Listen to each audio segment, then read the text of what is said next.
Hey, ba-dum, bum, bum, bum. Ladies and gentlemen, boys and girls of all ages, welcome to Stump the Idiot.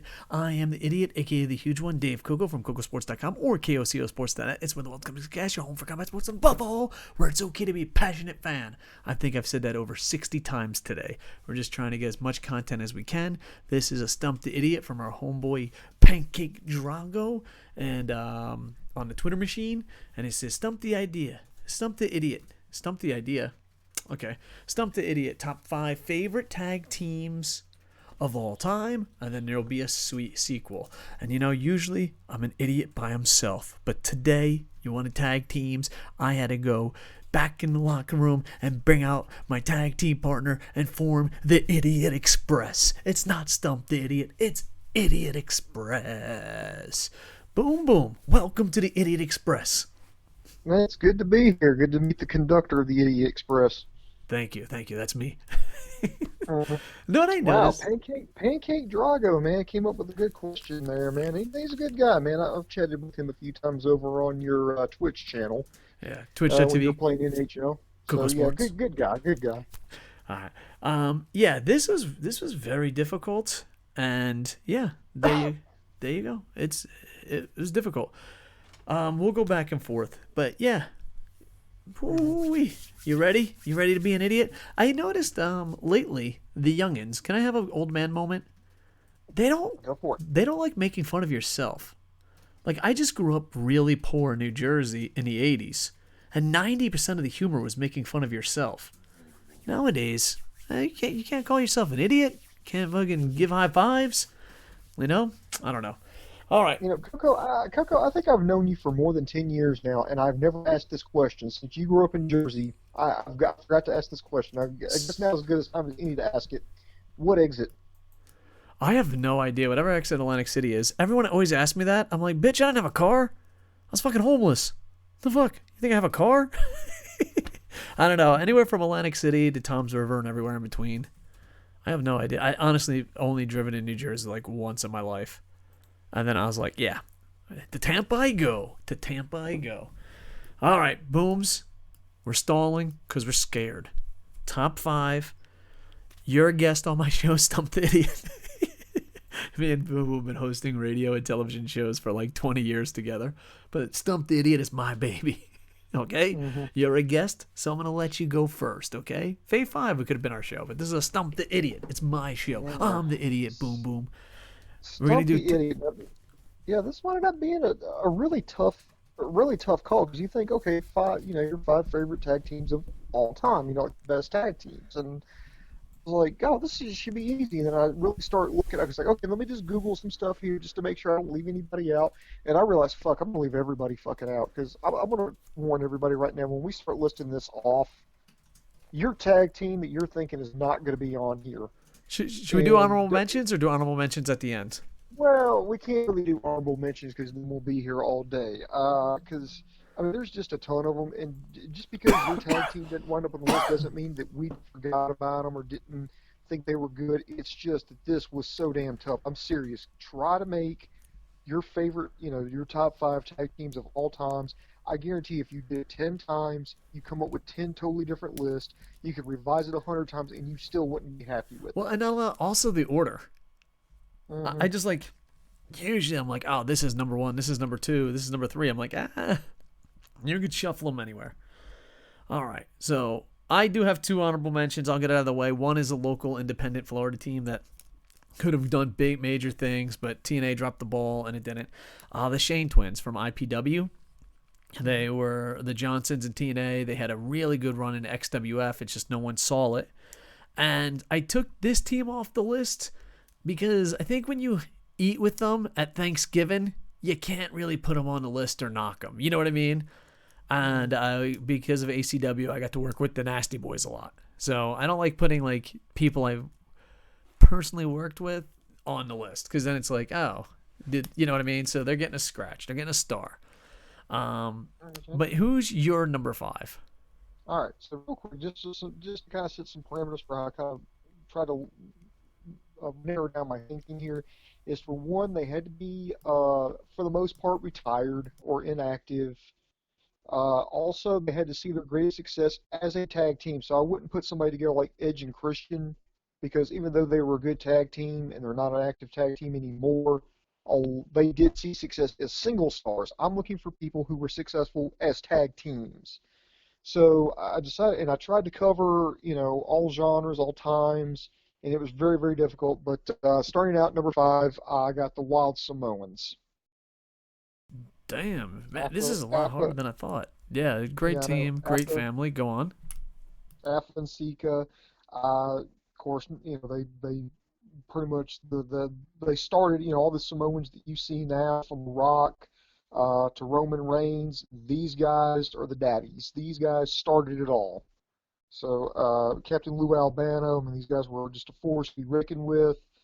I don't recall either Alpha or Sika really having like a singles career, but I mean, these guys were a tag team through and through, and this goes way back. This goes old school. So that's why I put the Samoans on the list. Nice, good job. Um, my number five. God damn it! As soon as you started talking, like I was like, oh fuck, what about them? Yeah, like I said, you're going to do that the entire time. Every Yeah, time. You just have to yeah. just go with it, bro. All right, I knocked this one team off the list because something Wrestling Rant told me, and I was like, oh damn, like they're better known as a tag team than actually been together. Hmm. Um, but my number five team, and Hmm. dude, it's a mess. There's like a mess. There's just scribbles everywhere. I think it's my number five team, the Midnight Okay. Express, and I like Oh, Bobby Midnight's and good, good. Stanley. Yeah, so that was the Midnight Express. I know there was a version of Midnight Express before Oh, that. God. Yeah, there was like a midnight. Okay, this is where we get like uber nerdy. There was like a Midnight Express. I think I want to say down in Florida. I think Florida or Memphis. Either one. It was one of the same territories. And then it was pretty much Loverboy Dennis Connery was pretty much the only consistent one all the way through, and then he hooked up with Bobby Eaton, and then Loverboy went a little kind of a little crazy, started a node showing, like just disappeared, and then they replaced him with Stan Lane.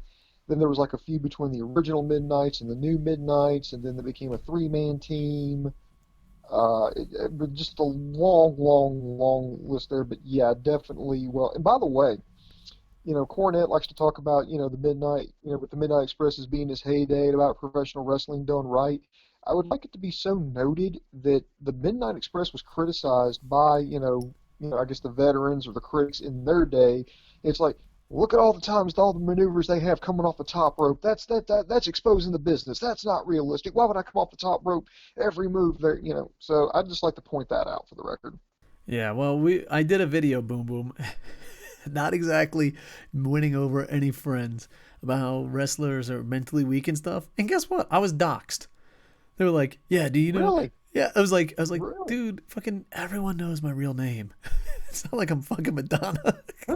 Dude, okay, wait a minute. As soon as we get off air, I want to hear this story. Oh, it's Let's still there. I move just put I along. just put a heart on it. There's like, I was how mentally weak, and they're like, you're mentally weak. And there's like, this is your full name. I'm like, oh, that's adorable. You think I give a fuck? It's like, well, okay, nice going there, Sherlock. Woo, um, you cracked the case there, Columbo. and the Midnight Express had one of the best music ever, some of the best music Oh yeah. ever. And on top of that, they also had the scaffold matches. And I don't know if the scaffold matches hold up, but as a kid, I shit my pants in excitement. It was Hmm. insane. Yeah, I love the Midnight Express, and Jim Cornette's a lot easier to know as a character than as a podcaster and a person. So yeah, Midnight Express. And here's the thing: like, so many fucking people were bumped. Now I'm like, oh god, did I make the right decision? Booms. Pancake has stumped the Idiot Express. Yes, he Hot tag to has. you, Booms. Who's your number four? I'll see your Midnight Express, and I'll raise you the Rock and Roll Express. They're still wrestling. Gibson and Morton. These guys were very, very innovative for their day. I mean, they come out to whatever the popular rock and roll song was. I mean, I think at one time it was "Jump" by Van Halen. I mean, these guys would get mobbed by women wherever they went. They they were just a very really fun tag team to watch, and they have a special place in my heart because they were one of the first tag teams I ever watched when I first like was flipping through the channels and I saw professional wrestling. as a small child for the first time, I just saw these two guys. They were exciting. They were going around. They were beating up bad guys. They were making them look like fools, and they would look like they were just having the time of their life. And I was just like, "Whoa, what is this? This is awesome. These guys are cool." And I was like, "Who are these guys?" And then it was just, "Wow, it's the Rock and Roll Express." And I was like, "Okay, I love it." So these guys helped me fall in love with professional wrestling. So when you do that, you earn a spot on my Fave 5 of all time. Awesome. My number four, and like I said, it gets mixy and God, yes. yeah, I don't know. I'm gonna go with this. I Hmm. don't know if it's the right choice. I mean, it is the right choice, but the order, the Hart Foundation. I That know is I a good grew up. pick. That is a good pick. I grew Good up pick, a sir. WCW, NWA, ECW guy, but the thing is, even WWF, even at the worst, and they've been horrible. The '90s and '80s tag team scene was ridiculously awesome, and the Hart Foundation to me was you had a great wrestler. You had a powerhouse. You had a comedy guy. You know what I mean? You had the cool guy. It was like the Mhm. perfect thing. And here's the thing. It's weird because for those that didn't grow up in the '80s, boys didn't wear pink. You just fucking didn't wear pink. Nowadays, hey, you can Oh, wear pink. Oh, God bless the Twitter movements. But when we were little boys, could you imagine anyone wearing pink?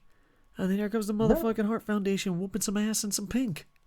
Ah, You know, but I want to because I know they were kind of had a heel run there, but was that part of their shtick there to get a little heat? Because I knew, I'm not saying you go like full out, or exotic Adrian Street, are they or aren't they gay thing, but was that just kind of a way to kind of draw just a little extra heat? maybe I have no idea. They were very colorful back then in the WWF, so I don't know what they were thinking. That'd be an interesting question to bring up to Bret Hart. Like, what did it color? Just it's bright colors? Because remember, the Rockers were colorful. You know what I mean? It was just a colorful time. But yeah, the Hart Foundation, Bret the Hitman Hart goes on. And here's the thing: if you're doing it by your standards, I guess it would be knocked because he becomes one of the greatest wrestlers, single wrestlers of all time. But before that, it was a great, great tag team, and it was just the announcers did a great job, and they did a great job. Like as a kid, you're like, I get it. The one can wrestle. The one is a powerhouse. You know what I mean? Like Hmm. I don't know. It for a sport that's entertainment, and especially '80s WWF, that's a lot more entertainment than sport. As a fucking nerdy kid that fucking loved sports and got into pro wrestling, I was like, oh, they're using strategy. You know what I mean? It was the first time that I was like, as a kid and entertained, it was like, oh, they have strategy. So yeah, I love the Hart Foundation. They're my number four, and this is gonna be hard. You're number three. Hot tag to you, Booms. Number three, this should come as no shock to a lot of people, but I picked the fabulous Freebirds. The trio right there with Michael P.S. Hayes, Buddy Roberts, and Terry Bam Bam Gordy. I mean, hell to the day, I mean, there's still such a thing called the Freebird rule, where there's three members of the team, but there's only, obviously two tag team. You can only have, two belts, a tag team championship, but it's any combination of the three. I mean, you couldn't do this shit today. I mean, you couldn't, do that with all the Confederate regalia and stuff that they brought out there. But they were grateful for the Von Erichs over in World Class. Guys were successful. And the Von Just Erichs were really awesome. It was before my time. I can't, dude. hmm Can I just say something, Pancake? This is the hardest fucking thing ever. You said the Freebirds. I'm like, God damn it, the Freebirds. It's the hardest fucking thing we've ever done in our lives. I this am is mentally hard. weak. Dox me.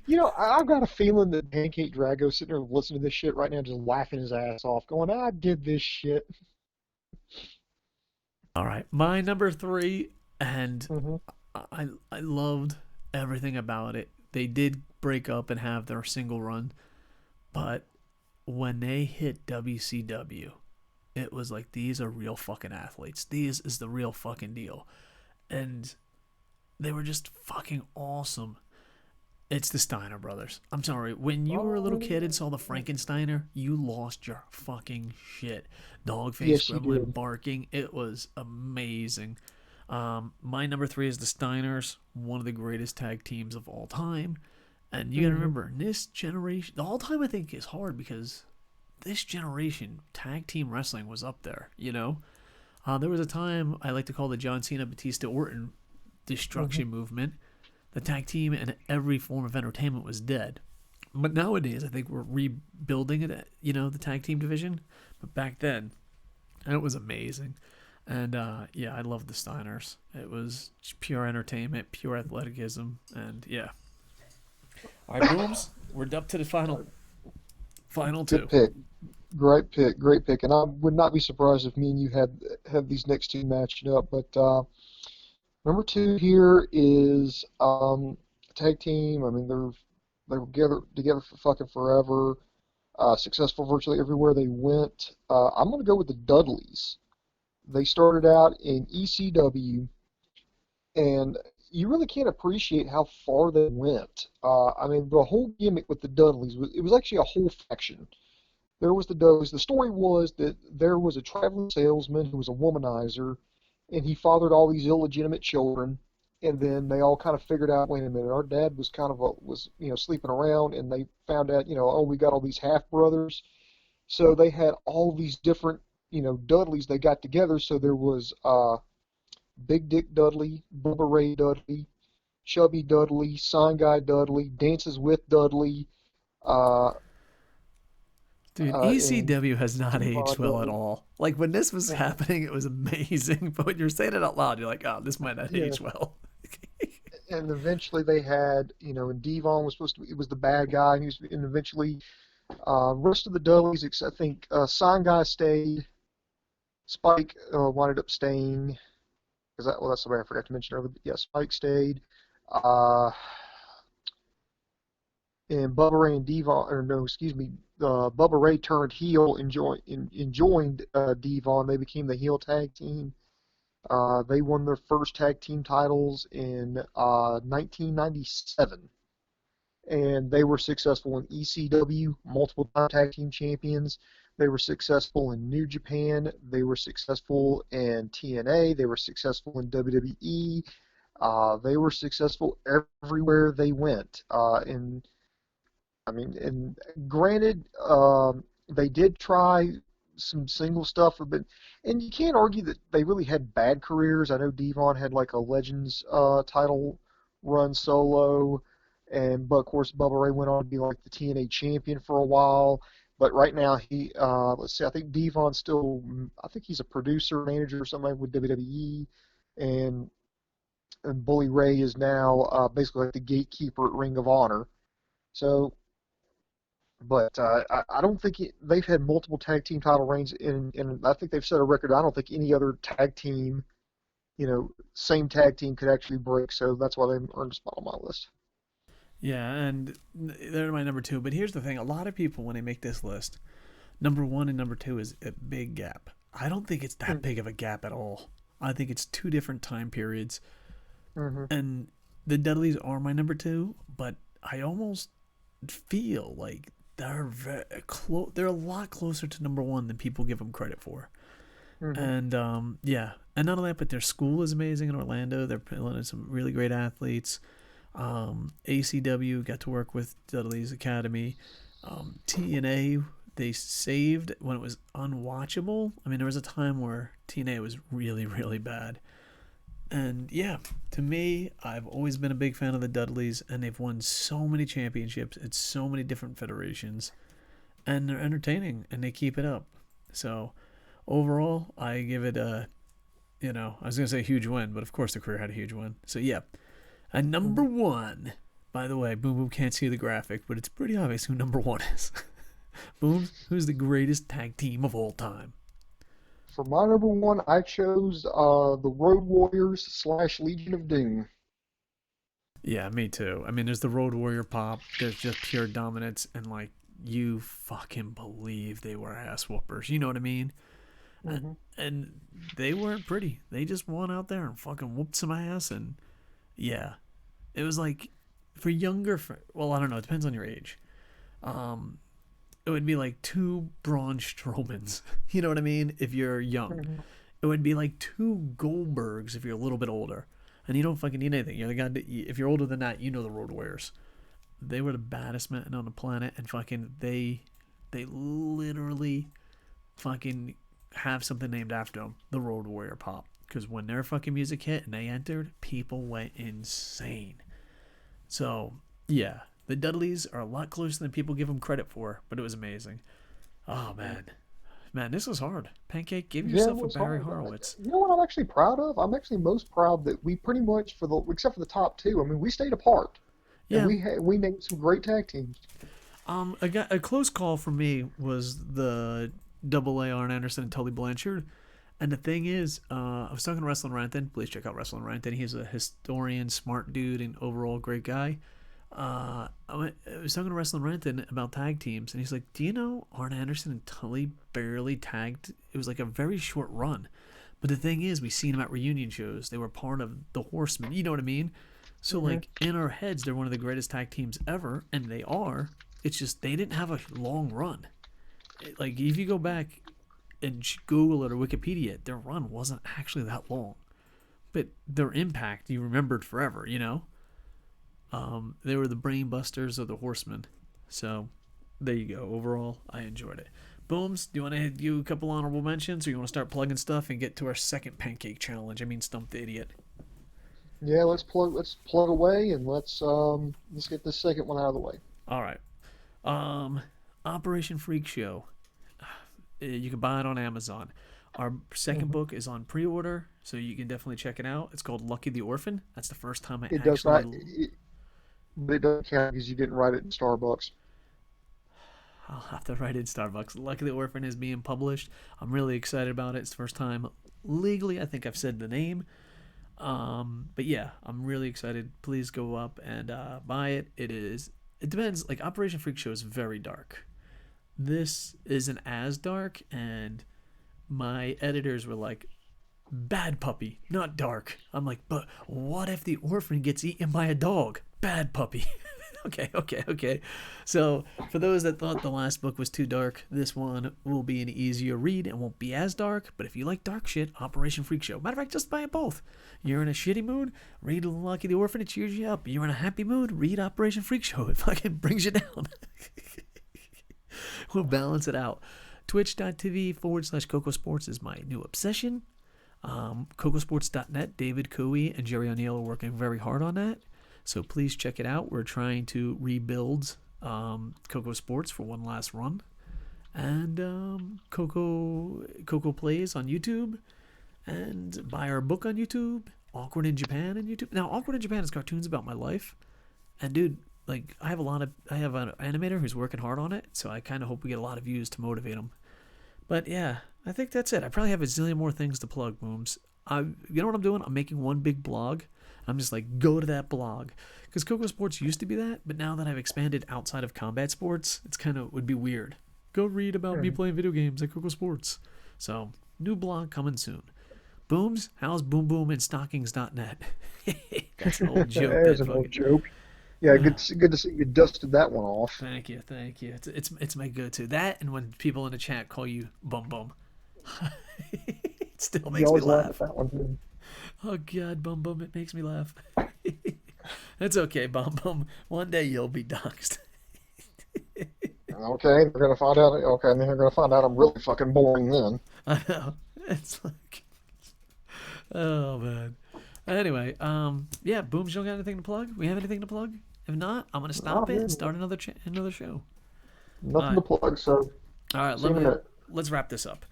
Ladies and gentlemen, boys and girls, if you want to be a part of the experience, the Idiot Express, aka Stump the Idiot, all you have to do is leave a question in the comments, or better yet, at KocoSports on the Twitter machine. On Instagram, Dave Coco, go check that out. I got to build it up. I went to talk to my agent, and they're like, "How's your Instagram game?" And I was like, "Insta who?" And they're like, "Fucking start Instagramming." I was like, "Oh God damn it, selling books is hard. I never knew it would be this hard. I thought I just told stories and money poured into a hole. It doesn't work like that at all, kids." All right, we'll be back in 2 seconds for me and Boom Boom. Who knows when it is for you? But wherever you are, be safe, be kind, keep your humanity. Love you. With that, I am over. Hey, ba-dum-bum-bum-bum.